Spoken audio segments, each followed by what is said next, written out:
ओम नमः शिवाय दोस्तों। मेरा नाम है अंकित। मैं एक आयुर्वेदाचार्य, नेचुरोपैथ और ऑल्टरनेटिव मेडिकल साइंस थेरेपिस्ट हूँ।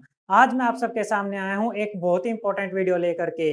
ये वीडियो हर एक किडनी पेशेंट के लिए बहुत ज़्यादा जरूरी होने वाला है। इस वीडियो में मैं आपको बताऊंगा कि कौन सी स्टेज में आपके रिकवर होने के और अपने आप को डायलिसिस से बचाने के कितने परसेंट चांस होते हैं और कैसे पता चलेगा कि आप किडनी फेलियर की कौन सी स्टेज के ऊपर हो। तो चलिए ज़्यादा लेट करे बिना आज के वीडियो को शुरू करते हैं। सबसे पहले नंबर पे मैं आपको बताना चाहता हूँ कि किडनी फेलियर की 5 स्टेजेस होती हैं। सबसे पहले किडनी फेलियर की जो स्टेज होती है उसमें किडनी पेशेंट का जो जीएफआर होता है वो 90 से ज़्यादा होता है। अब मैं जानता हूँ आप मेरे को ये कहोगे कि सर 90 से ज़्यादा जीएफआर तो नॉर्मल पर्सन का भी होता है, तो ये कैसे पता चलेगा कि हमें किडनी फेलियर की स्टेज 1 है या नहीं। हम तो अपने आप को हेल्दी ही कंसीडर करके चलेंगे अगर हमारा जीएफआर 90 से ज़्यादा है तो। नहीं, ऐसा बिल्कुल नहीं होता है। अगर आपका जीएफआर 90 से ज़्यादा है तो भी आपकी किडनी फेल होनी शुरू हो चुकी होती है, क्योंकि जब किडनी फेल होती है तो एकदम से जीएफआर डाउन नहीं होता, धीरे-धीरे करके वो डाउन आने लगता है। तो अगर आपका जीएफआर 110 है या 100 है तो भी आपको किडनी फेलियर हो सकता है। अब ये कैसे पता चलेगा कि आपको किडनी फेलियर है या नहीं? इसके 2 तरीके हैं। पहला तरीका तो ये है कि अगर आपके यूरिन में झाग आने लग रहा है, आपको प्रोटीन लीकेज हो गया है, तो आप उससे अंदाजा लगा सकते हो कि आपकी किडनी के नेफ्रॉन्स डेड होने लग गए हैं और आपका धीरे-धीरे करके सीकेडी होने की शुरुआत हो गई है।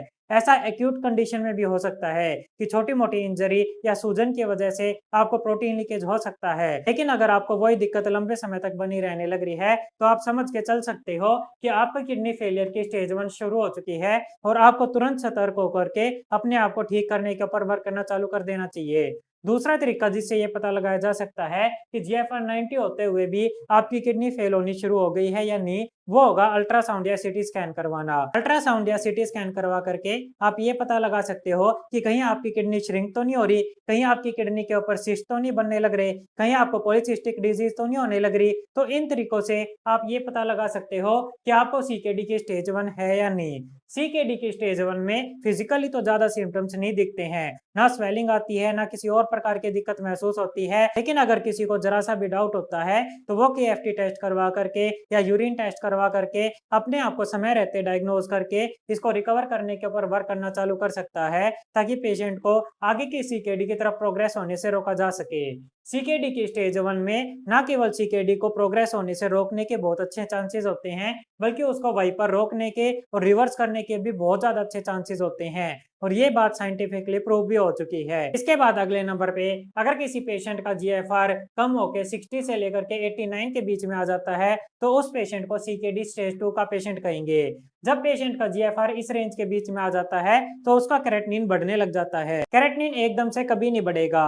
जब तक पेशेंट का जीएफआर एक लेवल के बीच में रहता है, पेशेंट का केरेटिनिन भी एक जगह पर स्टेबल होकर के रह सकता है। लेकिन हाँ, जब जीएफआर इतना ज्यादा कम होने लग जाता है कि पेशेंट स्टेज 2 से स्टेज 3 की कैटेगरी में एंटर करने लग जाता है तो केरेटिनिन एकदम से स्पीड जंप मारता है। बहुत से पेशेंट मेरे को फोन करके ये कहते हैं कि अंकित सर, हमारा तो केरेटिनिन एक रेंज में इतने समय तक रहने लग रहा था, लेकिन अब हमारा केरेटिनिन एकदम से जंप क्यों कर गया। तो मैं उनको यही बात बताता हूँ कि जब आपका केरेटिनिन एक रेंज में रहने लग रहा था तब आप एक स्टेज के अंदर में रहने लग रहे थे, लेकिन जब आपका जीएफआर जरूरत से ज्यादा कम हो गया और आप नेक्स्ट स्टेज में एंटर कर गए तब जाकर के आपका केरेटिनिन एकदम से बढ़ा है। इसके बाद मैं आपको बताना चाहता हूँ कि सीकेडी की स्टेज 2 में भी पेशेंट की सीकेडी को रिवर्स करने के और पेशेंट को लंबे समय तक डायलिसिस से बचाने के बहुत अच्छे चांसेस रहते हैं। लेकिन अगर पेशेंट स्टेज 2 से स्टेज 3 में एंटर कर जाता है और स्टेज 3 में एंटर करने के बाद में उसका जीएफआर 59 से कम होने लग जाता है, तब जाकर के पेशेंट को इमरजेंसी सिम्टम्स दिखने लग जाते हैं।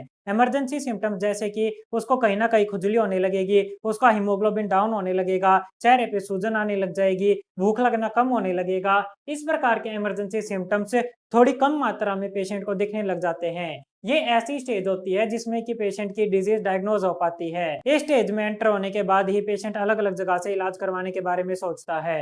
लेकिन अगर पेशेंट इस स्टेज में कहीं गलत जगह पर फंस जाता है, पैक्ड मेडिसिन लेता है या फिर गलत प्रकार की मेडिसिन का सेवन करता है तो वो अपनी सीकेडी को प्रोग्रेस करता है।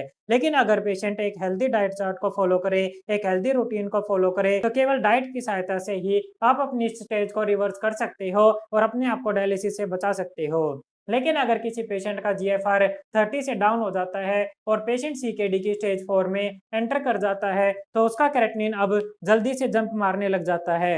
उसका क्रेटिनिन 4 से 7 के बीच में रहने लग जाता है। कई बार ये देखा गया है कि कम क्रेटिनिन होने के बाद भी पेशेंट का जीएफआर इतना कम हो चुका होता है कि पेशेंट को एकदम से इमरजेंसी सिम्टम आने लग जाते हैं। लेकिन दिक्कत तब आती है जब पेशेंट यहाँ पर भी गलत प्रकार की दवाइयों का सेवन करता है और अपनी जीएफआर को कम कर करके सीकेडी की स्टेज 5 में एंटर कर जाता है। अब सीकेडी की स्टेज 5 में सबसे ज्यादा घबराने की बात यह होती है कि जो भी मैंने आपको इमरजेंसी सिम्टम बताए वे सिम्टम्स बहुत ही बड़ी मात्रा में आते हैं। पेशेंट का शरीर सारा फूल जाता है, अचानक कभी भी पेशेंट का यूरिन आउटपुट बंद हो जाता है, पेशेंट की हार्ट बीट इरेगुलर हो जाती है, उसको स्वेलिंग बहुत ज्यादा आने लग जाती है, सारे शरीर में खुजली होने लग जाती है। मैं ऐसा नहीं कह रहा हूँ कि पेशेंट में ये सभी प्रकार के सिम्टम्स दिखाई देते हैं, लेकिन हर पेशेंट में इनमें से 1 या 2 प्रकार के सिम्टम्स बहुत ही हाई लेवल पर दिखने लग जाते हैं। ऐसी कंडीशन में पेशेंट को इमरजेंसी में जाकर के डायलिसिस करवाना पड़ता है। लेकिन एक अच्छी बात यह है कि इस स्टेज में भी पेशेंट बजाय कि गर्म पानी में बैठने के या गलत प्रकार का ट्रीटमेंट लेने के